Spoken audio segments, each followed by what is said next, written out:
checking out some Mantillas and Mantones. This is something my mother and my wife are really into.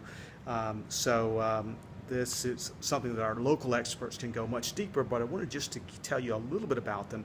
So first we're going to look at the mantilla, which is a lot lighter. You can see very lacy, and this is typically something you see in the festivals of Seville in the spring. Now you would go for something heavier in the winter. So you might see the flamenco dancers wearing something like this. This heavier shawl is called a manton. So the manton is the heavier one, and the mantilla is the lighter one.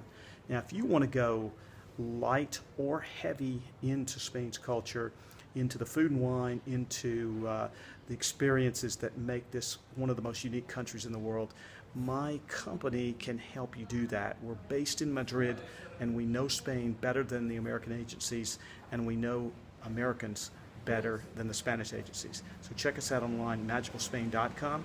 And no, you don't have to get into mantillas and mantones. Your choice. You can go into lots of other things without going into those. So next video, we're going to be talking food and wine. That's all for now. Dan O'Byrne, over and out.